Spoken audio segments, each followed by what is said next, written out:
प्रधानमंत्री नरेंद्र मोदी कोई काम लटकाने वालों में से तो है नहीं। ये देश 10 साल में कम से कम उनके कार्यकाल में देख चुका और उनकी गाड़ी तुरंत टॉप गियर में पकड़ती है। 4 जून को नतीजे आए। हफ्ते भर के अंदर उन्होंने सहयोगियों से डील भी कर ली, शपथ भी ले ली, मंत्रियों को उनके विभागों का बंटवारा भी कर दिया। जबकि यही कोई और गठबंधन सरकार होती तो अब तक यही चल रहा होता कि किस पार्टी से कितने मंत्री बनेंगे, मंत्रालय किसे मिलेगा, नहीं मिलेगा। मंत्रालयों के लिए लॉबिंग चल रही होती, मोलभाव चल रहा होता, रूठने मनाने का खेल चल रहा होता बॉस। लेकिन नरेंद्र मोदी जिस टीम के बॉस होते हैं उसमें यह सब नहीं होता। उनके फैसले इंस्टेंट होते हैं और उनके फैसलों में कोई इधर उधर या अगर मगर की बात नहीं होती। आप देखिए कि संडे को शपथ ग्रहण हुआ, 24 घंटे के अंदर मंत्रालय बंट गए, मंत्रियों के नाम तय हो गए, कौन मंत्रालय किसे मिलेगा ये सारी जिम्मेदारी दे दी गई। उस पर कहीं से किसी से नाराजगी की भी खबर नहीं आई, क्योंकि फैसला प्रधानमंत्री नरेंद्र मोदी का है और सबका यही मानना है कि नरेंद्र मोदी जो भी फैसला करते हैं वो सोच समझकर करते हैं। और अगर नरेंद्र मोदी ने किसी को कोई जिम्मेदारी दी है तो सोच समझकर ही जिम्मेदारी दी हो। और न सिर्फ जिम्मेदारी दी बल्कि पीएम मोदी ने पहले दिन से ही सारे मंत्रियों को काम पर लगा दिया। ऑन ड्यूटी सारे लोग अपने अपने मंत्रालय पहुंचे, काम करना शुरू कर दिया, यानी 1 मिनट भी वेस्ट नहीं हुआ। क्योंकि नरेंद्र मोदी पहले ही कह चुके हैं भैया ये तीसरा टर्म बड़ा इंपॉर्टेंट है भारत को तीसरी बड़ी अर्थव्यवस्था बनाने के लिए। उनके पास समय नहीं है बर्बाद करने के लिए।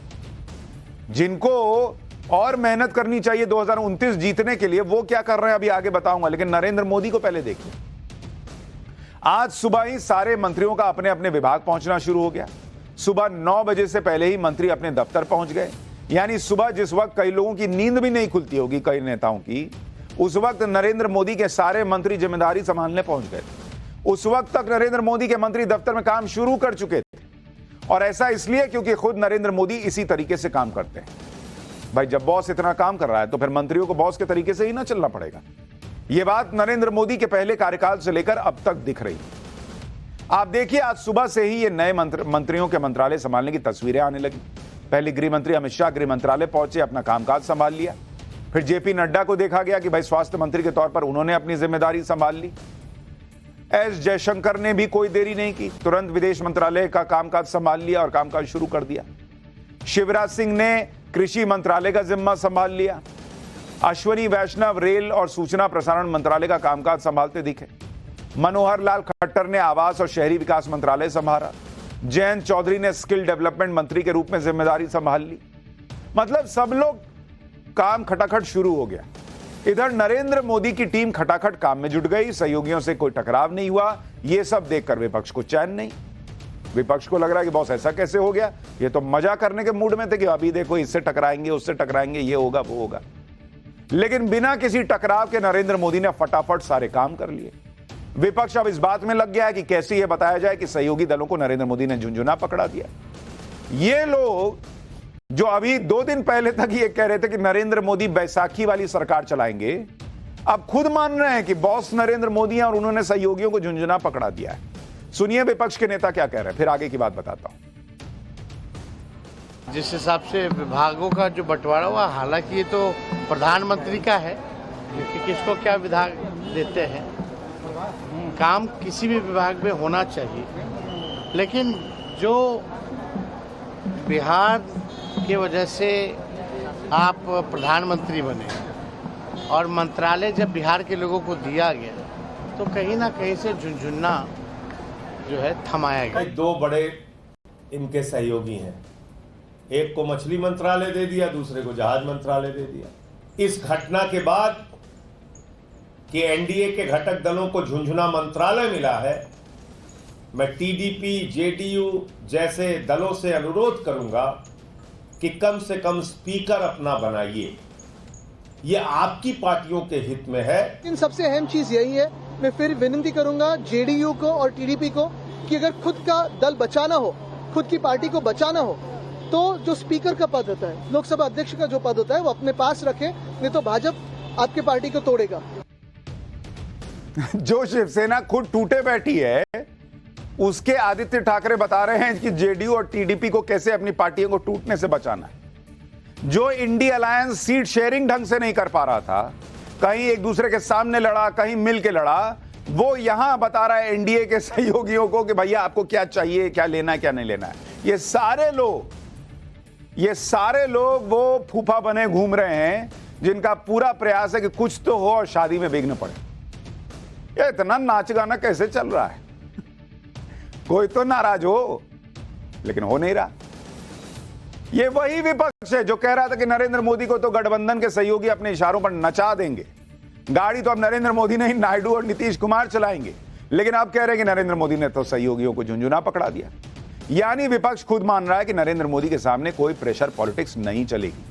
अगर विपक्ष की यह बात कोई मान भी ले कि सहयोगी दलों को नरेंद्र मोदी ने झुंझुना पकड़ा दिया, तो इससे नरेंद्र मोदी की ताकत और काबिलियत दिखती है कि वो गठबंधन सरकार में होने के बावजूद इतना दम रखते हैं कि सहयोगियों को भरोसे में लेकर अपने हिसाब से सरकार चलाएं। ये लोग झुंझुना इसलिए बोल रहे हैं कि इनको भाई झुंझुना वर्ड सूट करता है। नीतीश कुमार और चंद्रबाबू नायडू, ऐसा लग रहा है अभी नए जो है वो पॉलिटिक्स में आए हैं, उनको संजय सिंह और आदित्य ठाकरे वगैरह वगैरह समझाएंगे कि क्या झुंझुना होता है। उन लोगों को समझ में नहीं आ रहा है कि उनको क्या मिला है। भाई उन्होंने ये करके दिखाया कि भाई किस तरह से आप सहयोगी हैं आपका समझ। मैंने आपको कल बताया जीतन राम मांझी को एमएसएमई दिया है भाई, एक सांसद वाली पार्टी, और जेडीयू और टीडीपी को भी सम्मान मिला है। लेकिन बीजेपी ने सारे अहम मंत्रालय अपने पास क्यों रखे हैं ये भी बताऊंगा। लेकिन देखिए बीजेपी के पास क्या क्या है। गृह मंत्रालय, यह अमित शाह के पास फिर से है। वित्त मंत्रालय निर्मला सीतारमण, विदेश मंत्रालय एस जयशंकर, रक्षा मंत्रालय राजनाथ सिंह, ये सीसीएस है। मैंने कल ही बताया था कि सीसीएस में कोई फेरबदल नहीं। कैसे कर देंगे बॉस, इतना इंपॉर्टेंट सीसीएस होता है। राजनाथ सिंह सड़क परिवहन मंत्री, माफ कीजिएगा सड़क परिवहन मंत्री नितिन गडकरी, ऊर्जा मंत्रालय मनोहर लाल खट्टर, स्वास्थ्य मंत्रालय जेपी नड्डा, कृषि मंत्रालय शिवराज सिंह चौहान, शिक्षा मंत्रालय धर्मेंद्र प्रधान, रेलवे मंत्रालय अश्वनी वैष्णव, आईटी मंत्रालय अश्वनी वैष्णव, पेट्रोलियम मंत्री हरदीप पुरी, महिला एवं बाल विकास अन्नपूर्णा देवी, जल शक्ति सीआर पाटिल, कोयला और खनन जी किशन रेड्डी। ये सारे मंत्रालय बीजेपी के नेताओं के पास है और ये सारे मंत्रालय देश के विकास के लिए और प्रधानमंत्री नरेंद्र मोदी के विजन के लिए बड़े इंपॉर्टेंट हैं। ये सारे पोर्टफोलियो देखकर कोई नहीं कह सकता कि नरेंद्र मोदी गठबंधन की मजबूरियों में है या फिर ये गठबंधन की सरकार है। बॉस आप जीत के आए हैं 16 सांसद, आप जीत के आए हैं 12 सांसद, लेकिन वो 12 सांसद भी आपने नरेंद्र मोदी के नाम पर जीते ना बॉस, कि एनडीए का चेहरा नरेंद्र मोदी है। तो वो आदमी जो है वो आपको सब उठा के दे दे क्योंकि आपके 12 की हमको जरूरत है, 16 की जरूरत है। ये नरेंद्र मोदी की डिक्शनरी में नहीं है, नहीं किया उन्होंने। क्लियर है कि गठबंधन की सरकार तो है लेकिन बॉस मोदी हैं और उनके फैसलों में कोई दखल नहीं दे सकता। 240 सांसद लाने वाली पार्टी जो है वो सरेंडर कर दे। ये नरेंद्र मोदी की पॉलिटिक्स नहीं है बॉस, और वो दिख रहा है। विपक्ष के सारे दांव फेल हो गए, तो अब वो ये कह रहे हैं कि एनडीए के सहयोगियों को तो छोटा मंत्रालय, यानी वो एनडीए में नरेंद्र मोदी के सहयोगियों को भड़काने में जुटे हैं। लेकिन विपक्ष की बातों में एनडीए के लोग नहीं आने वाले। जो विपक्ष इंडी अलायंस का एक चेहरा नहीं तय कर पाया, जो नीतीश कुमार को संयोजक नहीं बना पाया, वो आज चिंता कर रहा है कि नीतीश कुमार की पार्टी को क्या मिला है नहीं मिला है। चिराग पासवान ने तो कह दिया कि कोई मंत्रालय छोटा बड़ा नहीं होता। सुनिए एक बार चिराग पासवान को, जो फूड एंड प्रोसेसिंग मिनिस्टर बने हैं। फिर आपको बताता हूं कि विपक्ष को और करारा जवाब कैसे मिला और राहुल गांधी आज क्या बोल गए। मिनिस्ट्री ना बड़ी होती है ना छोटी होती है। मिनिस्ट्री मंत्री की काबिलियत से पहचान होती है। कौन मंत्री किस मंत्रालय को अपनी क्षमता से आगे लेकर जाता है। मुझे नहीं लगता ऐसे, मतलब उदाहरण तो मेरे घर पे ही है। मेरे नेता, मेरे पिता आदरणीय रामविलास पासवान जी ने अनेकों मंत्रालयों की जिम्मेदारी तब संभाली जब संभवतः उन्हें कोई जानता भी नहीं था, और वो जिम्मेदारी निभाने के बाद वो सो कॉल्ड बड़े मंत्रालय बन गए। विपक्ष को करारा जवाब मिल रहा है, लेकिन विपक्ष का अपना एजेंडा चालू है। जब सरकार के सहयोगियों को लेकर प्रोपेगेंडा फैलाने से भी मन नहीं भरा, तो यह बात लेकर आ गए कि मोदी कैबिनेट में तो कोई मुस्लिम नहीं है, यानी हिंदू मुस्लिम भी ये लोग करने लग गए। जबकि आप देखिए कि सरकार में अल्पसंख्यकों को भी जगह दी गई है। हरदीप पुरी, ये भी तो अल्पसंख्यक हैं बॉस। किरण रिजिजू, रवनीत सिंह बिट्टू, जॉर्ज कुरियन और पवित्र मार्गरीटा, ये तमाम ऐसे मंत्री हैं जो अल्पसंख्यक समुदाय से हैं। लेकिन विपक्ष के लिए तो अल्पसंख्यक का मतलब सिर्फ मुसलमान है, तो मुसलमान को नहीं बनाए। खुद इस बार विपक्ष ने मुसलमानों के टिकट कम कर दिए, वो नहीं बता रहे हैं, लेकिन मुसलमान नहीं है, मतलब कुछ भी खोद खोद के निकालना है। विपक्ष के लिए शायद अल्पसंख्यक का मतलब सिर्फ मुसलमान है, इसलिए वो मुस्लिम मंत्री की बातें करने लगे। उधर राहुल गांधी अलग ही दुनिया में। जब चुनाव खत्म हो चुका, नतीजे आए, हफ्ता भर बीत गया, तब उनको यह ध्यान आ रहा है कि वाराणसी से प्रियंका वाड्रा चुनाव लड़ जाती तो नरेंद्र मोदी को तो 2-3 लाख वोट से हरा देती। अरे बॉस, सवाल यह है कि अगर इतना ही कॉन्फिडेंस था तो प्रियंका वाड्रा को चुनाव लड़ाए क्यों नहीं वाराणसी से? प्रियंका वाड्रा अमेठी रायबरेली से तो चुनाव नहीं लड़ी, जो कि उनका गढ़ था। खुद राहुल गांधी अमेठी से चुनाव लड़ने की हिम्मत नहीं कर पाए, रायबरेली से चुनाव लड़े। अब कह रहे हैं कि बहन प्रियंका वाराणसी से लड़ जाती तो नरेंद्र मोदी को हरा देते। 328 सीट पे कांग्रेस लड़ी इस बार के चुनाव में। 328 में एक सीट बहन प्रियंका को नहीं दे पाए, एक सीट नहीं दे पाए। अब इनको ध्यान आ रहा है कि वाराणसी से प्रियंका लड़ती तो नरेंद्र मोदी को हरा देती। ऐसा लग रहा है जैसे कोई छोटी मोटी नेता है कि ये तो यही हरा देती, इसमें कौन बड़ी बात है। आप राहुल गांधी को सुनिए एक बार। वाराणसी में जान बचा के निकले हैं प्रधानमंत्री, और मैं आपको कहता हूं और बहन से कह रहा हूं, अगर ये लड़ जाती वाराणसी में, अगर ये लड़ गई होती तो आज हिंदुस्तान के प्रधानमंत्री 2-3 लाख वोटों से वाराणसी का चुनाव हार जाते। राहुल गांधी को कहने में कुछ नहीं जाता, लोग उनकी बात पे हंस रहे हैं, क्योंकि इसी तरह ये पहले कहते थे कि लिख के रख लो, नरेंद्र मोदी इस बार प्राइम मिनिस्टर नहीं बनेगा। अब लोग 4 जून के बाद, रिजल्ट आने के बाद, अभी जब शपथ ग्रहण हुआ 9 तारीख को, तो लोग पूछ रहे हैं जो लिखा था उसका क्या करना है। वैसे ही कह रहे हैं कि बहन प्रियंका लड़ जाती तो 2-3 लाख वोट से नरेंद्र मोदी को हरा देती। तो पहली बात तो लड़वाए क्यों नहीं? इलेक्शन के बाद समझ में आ रहा है कि प्रियंका में हराने की काबिलियत थी नरेंद्र मोदी को। ये तो इन लोगों का हाल है, इतना स्लो प्रोसेसर इनकी पार्टी का चलता है। और दूसरी बात, यही प्रियंका को जिम्मेदारी दिए थे ये लोग उत्तर प्रदेश की। 399 सीट पे लड़ी थी विधानसभा में कांग्रेस पार्टी, 2 जीत कर आई थी।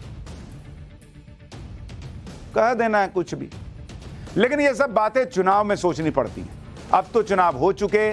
सच ये है कि नरेंद्र मोदी को तीसरी बार भी प्रधानमंत्री बनने से राहुल गांधी और पूरा इंडी गठबंधन मिलकर भी नहीं रोक पाया।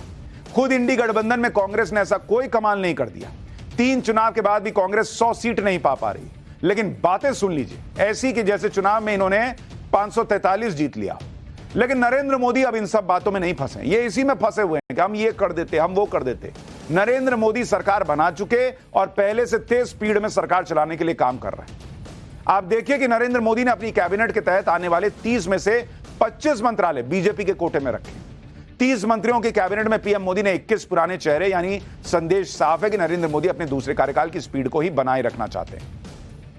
गृह, रक्षा, वित्त, विदेश, ये जो टॉप 4 मंत्रालय हैं उसमें भी पीएम मोदी ने टीम को रिपीट किया है। इसके अलावा रेल, ट्रेड, इंफ्रास्ट्रक्चर, टेक्नोलॉजी, शिक्षा, पेट्रोलियम जैसे अहम मंत्रालय में भी पीएम ने कोई बदलाव नहीं किया। भाई उनको स्पीड देनी है, वो यही सेटिस्फाई करते रहे क्या लोगों को कि भाई तुमको भी मौका दिया, तुमको भी दिया। वो देश की जनता को संतुष्ट करने के लिए है कि भाई मुझे देश को आगे लेके जाना। तो जो काम समझ गया, अब निर्मला सीतारमण चला रही हैं वित्त मंत्रालय, उनको बदल दें। जिनके वित्त मंत्री रहते हुए 8% की ग्रोथ हो रही है। ये सब पीएम मोदी ने इसलिए किया है क्योंकि 10 साल में उन्होंने जो काम करके दिखाया उस काम को उन्हें आगे बढ़ाना है। अगर मंत्रालयों में कोई बड़ा फेरबदल किया जाता तो फिर ये स्पीड ब्रेकर की तरह होता, जो नरेंद्र मोदी कभी नहीं चाहते, क्योंकि उनका मंत्र तो यह है कि तेज स्पीड में काम करना है। जो मंत्रालय उन्होंने बांटे हैं वो बहुत सोच समझ कर बांटे हैं। जैसे आप देखिए कि बिजली, पानी, घर से जुड़े मंत्रालय जो आम लोगों की सीधी जरूरत से जुड़ा है। आप देखिए क्या विजन है नरेंद्र मोदी का। बिजली के लिए ऊर्जा मंत्रालय मनोहर लाल खट्टर को दिया, ग्रामीण विकास मंत्रालय की जिम्मेदारी शिवराज सिंह चौहान को दी, शहरी विकास की जिम्मेदारी मनोहर लाल खट्टर को दी गई, पानी से जुड़े जल शक्ति मंत्रालय का जिम्मा सीआर पाटिल को दिया गया। अब ये तीनों नेता, चाहे वो मनोहर लाल खट्टर हो, शिवराज सिंह चौहान हो या गुजरात के सीआर पाटिल हो, तीनों ने अपने अपने राज्य में नरेंद्र मोदी के विजन पर काम करके दिखाया हुआ है। ऐसे हवा में नहीं इंकी पिंकी पोंकी पो करके नाम निकाल दिया है। मनोहर लाल खट्टर और शिवराज तो पूर्व सीएम रह चुके हैं, बड़ा अनुभव है। सीआर पाटिल गुजरात में नरेंद्र मोदी के भरोसेमंद व्यक्ति रहे और इन तीनों पर पीएम मोदी को भरोसा है कि जो टास्क दूंगा वो तय समय में पूरा करके दिखाएंगे। इसलिए दिया है बॉस इनको जिम्मेदारी। नरेंद्र मोदी ये बात पहले ही क्लियर कर चुके हैं कि उनके लिए सबसे बड़ी जाति तो गरीब, युवा और महिला और किसान है। आप देखिए कल जब पीएम मोदी ने पद संभालते ही पहली फाइल साइन की तो वो किसानों से जुड़ी हुई थी। किसान सम्मान निधि का पैसा रिलीज कर दिया। कैबिनेट ने जो पहला फैसला लिया वो भी गरीब कल्याण से जुड़ा हुआ था। यानी गरीब, युवा, महिला और किसान कल्याण से जुड़े मंत्रालय भी नरेंद्र मोदी के लिए काफी अहम है। इसलिए अगर आप देखेंगे इन वर्गों के जुड़े हुए जो मंत्रालय हैं उसमें पीएम मोदी ने अपने भरोसेमंद लोगों को ही सेट किया है। जैसे किसानों के हित से जुड़ा हुआ कृषि और ग्रामीण विकास मंत्रालय, जिसकी जिम्मेदारी नरेंद्र मोदी ने शिवराज सिंह चौहान को दी। और ऐसा बहुत कम होता है कि जब कृषि और ग्रामीण विकास मंत्रालय एक ही मंत्री को दिया जाए, लेकिन पीएम मोदी ने शिवराज सिंह चौहान को बड़ी जिम्मेदारी ऐसे ही नहीं दी, बल्कि उनका पुराना ट्रैक रिकॉर्ड देखकर दी। भाई मध्य प्रदेश में शिवराज सिंह चौहान ने ही कृषि दर को लगातार डबल डिजिट में बना के रखा।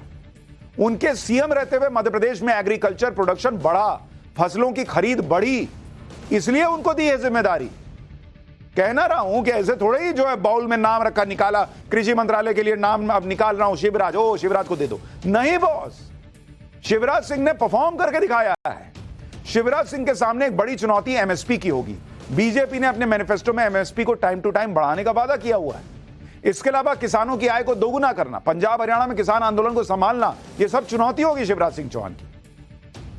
नरेंद्र मोदी के एजेंडे में यूथ और महिला भी है। महिला वोटर पिछले 10 साल से प्रधानमंत्री नरेंद्र मोदी की साइलेंट वोटर के तौर पर बड़ी ताकत रही। अब तीसरे टर्म में नरेंद्र मोदी का टारगेट होगा कि ऐतिहासिक महिला आरक्षण बिल को तीसरे टर्म में लागू करवाया जाए। विकसित भारत के लक्ष्य के लिए महिलाओं को हर तरह से सशक्त बनाना है। 3 करोड़ लखपति दीदी बनाने का टारगेट भी जल्द से जल्द पूरा करना है। सेल्फ हेल्प ग्रुप से 9 करोड़ महिलाओं को आर्थिक तौर पर सशक्त बनाना है। ड्रोन दीदी स्कीम से कृषि में महिलाओं के बेहतर योगदान को बढ़ाने पर जोर होगा। सेल्फ हेल्प ग्रुप्स के जरिए महिलाओं को ड्रोन बांटे जा रहे हैं, यह स्कीम भी आगे बढ़ेगी। नरेंद्र मोदी ये अच्छी तरह समझते हैं कि देश के विकास के लिए इंफ्रास्ट्रक्चर को मजबूत करना कितना जरूरी है, हाईवे का जाल बिछाना कितना जरूरी है, ताकि देश में तेजी से तरक्की हो। इस काम के लिए पीएम मोदी ने फिर से सीनियर नेता नितिन गडकरी पर भरोसा जताया, जिनको विपक्ष आग लगा रहा था कि अब तो नरेंद्र मोदी की 240 सीटें हो गई, गडकरी जी को पीएम बना देना चाहिए, या नरेंद्र मोदी गडकरी जी का सम्मान नहीं करते, दोनों के बीच खटपट है। कितनी बातें फैलाई गई।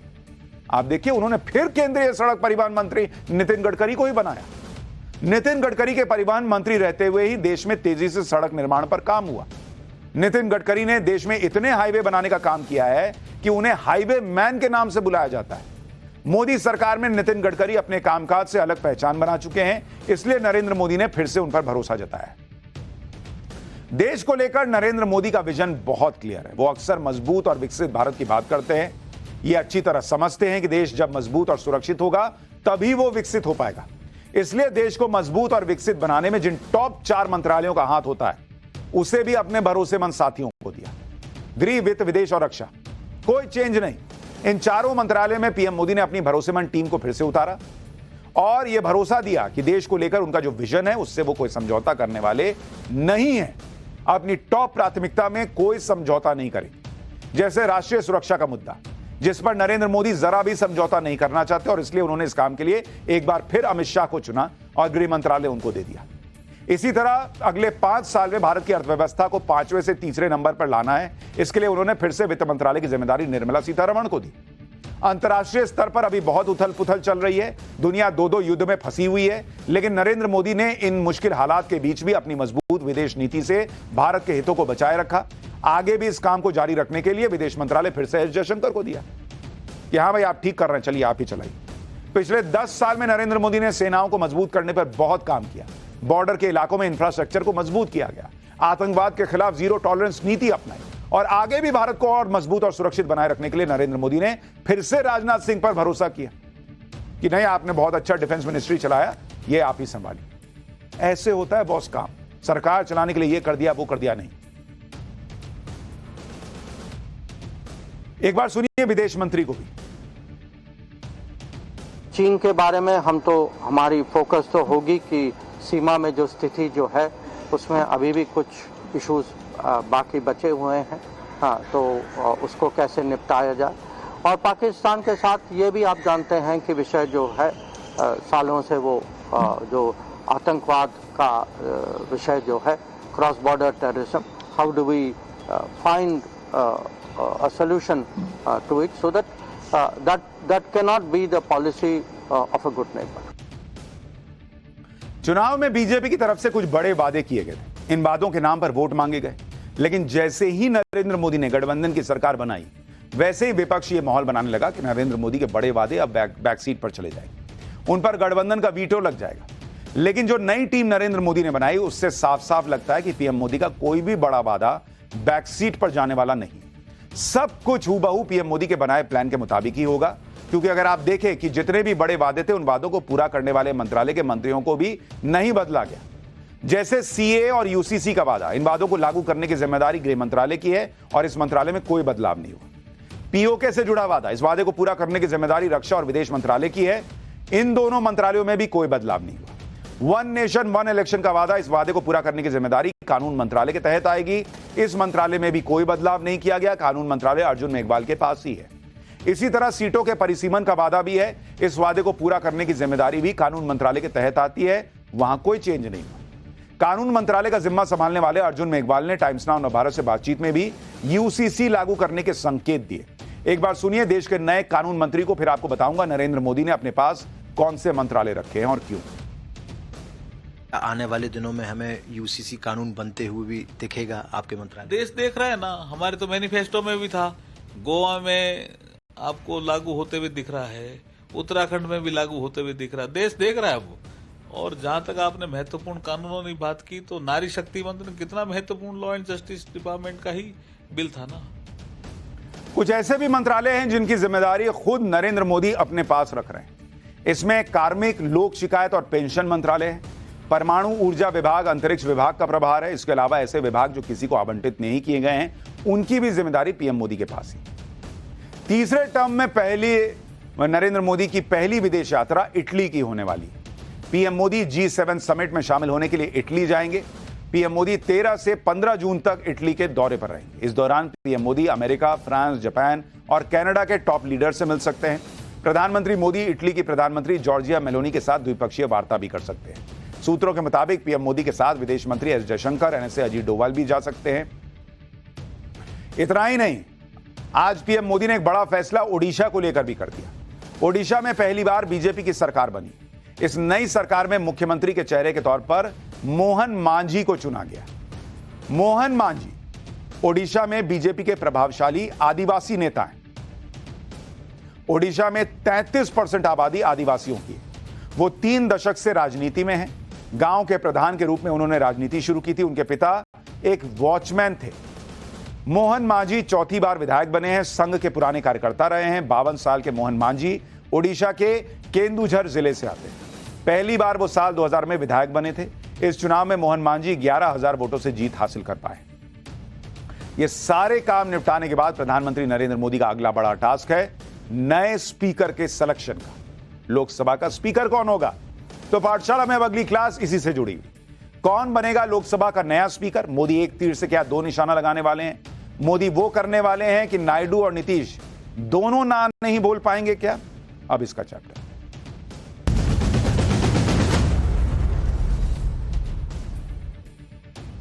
मोदी सरकार के मंत्रालय बढ़ जाने के बाद अब सबसे ज्यादा चर्चा इस बात की हो रही है कि अगला लोकसभा स्पीकर कौन होगा। सबके मन में यही सवाल है कि बीजेपी ओम बिरला को फिर से लोकसभा स्पीकर बनाएगी या इस बार किसी नए चेहरे को मौका मिलेगा। अगर ओम बिरला को बदला जाता है तो उनकी जगह स्पीकर कौन होगा? क्या स्पीकर का पद किसी सहयोगी दल के नेता को मिल सकता है? बहुत सारे सवाल खड़े हो रहे हैं। इस समय लोकसभा स्पीकर को लेकर 2 नामों की चर्चा सबसे ज्यादा है। उनके बारे में आगे बताऊंगा, लेकिन बहुत से लोगों को यह कंफ्यूजन है कि आमतौर पर लोकसभा अध्यक्ष को रिपीट नहीं किया जाता। लेकिन आपको यह बता दूं कि पहले भी कई बार लोकसभा अध्यक्ष को रिपीट किया गया है। इस ऐतिहासिक फैक्ट के बारे में भी आगे बताऊंगा, लेकिन अभी उन नामों पर फोकस करते हैं जो अगला लोकसभा स्पीकर हो सकते हैं और इसके पीछे बीजेपी का क्या गणित है वो भी समझाता हूं। लोकसभा स्पीकर की लिस्ट में इस समय जिन 2 नामों की सबसे ज्यादा चर्चा चल रही है, उसमें पहला नाम आंध्र प्रदेश की बीजेपी सांसद डी पुरंदेश्वरी का है और दूसरा नाम फिर से ओम बिरला का चल रहा है। ये दोनों ही नेता बीजेपी के सांसद हैं और इनकी लोकसभा स्पीकर बनने की अपनी अपनी मजबूत दावेदारी और काबिलियत है। इसके पीछे की वजह भी आपको बताता हूं। दरअसल डी पुरंदेश्वरी आंध्र प्रदेश की राजमुंदरी सीट से जीतकर आई हैं लोकसभा। और 2004 और 2009 में भी सांसद रह चुकी है। इसके अलावा पिछली यूपीए सरकार में मंत्री पद संभालने का पुराना अनुभव है। 2014 में बीजेपी में आने के बाद डी पुरंदेश्वरी ने साउथ में बीजेपी की ताकत बढ़ाई है। इसी वजह से वो आज आंध्र प्रदेश में बीजेपी की अध्यक्ष हैं। पुरंदेश्वरी को स्पीकर बनाकर बीजेपी एक तीर से दो निशाना साधने की तैयारी कर रही है।